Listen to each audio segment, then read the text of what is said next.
I'm going to give you some tips for Lab 7 thin layer chromatography. The post-lab questions all have to do with basically the way TLC plates work and what they look like. So I'm just going to sketch a TLC plate over here.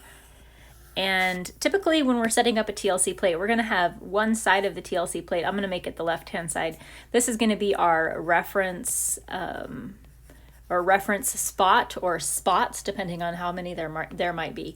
When we're actually doing this in the experiment, in the lab in person, what we would do every time we ran a TLC plate, we would put some of the unreacted starting material, like straight out of the bottle, put that over here on the reference side of our TLC plate so that we have a constant visual reminder of what the reference looks like.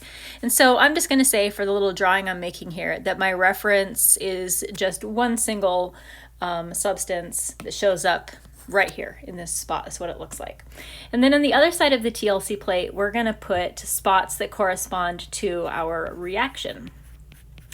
Or we're going to have spots that correspond to our reaction. And so the location of a spot on a TLC plate is an indicator of the substance that is creating that spot. So this spot right here, which corresponds to our reactants, I'm just going to label it R. That spot, if it shows up over here on this reaction side, that's just telling us that our reactants are still present. So every time we see a spot that is in this general area, we're going to know that that spot corresponds to the presence of reactants. So if we get a spot like this on our reaction side, that's just telling us, it's just letting us know that we have reactants available. The location of the spots for these reactants is not going to change. Like, they're always going to appear in this same spot.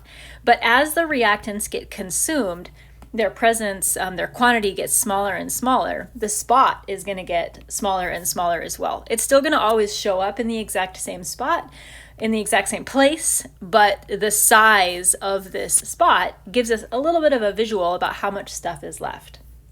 Eventually, when all the reactants get used up, there isn't going to be a spot that corresponds to them anymore because they're just not there, just like that. So I'm just going to put it right there. Now, over on the reaction side of our TLC plate, when we make a new molecule, our product of the reaction, we're going to see another spot appear that corresponds to that product. Like maybe our second spot would show up down here. I'm going to draw an arrow there for the reactant. And then that would mean that this is our product. This is the new molecule that we're forming. And just like with the size of our reactant spot getting smaller and smaller, the size of our spot for products is going to get bigger and bigger and bigger as the reaction proceeds.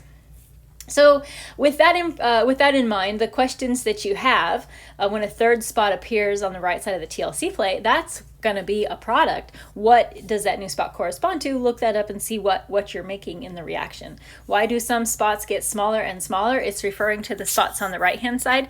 The spots on the left-hand side are never going to change because they're your reference, right? It's just the spots on the right-hand side.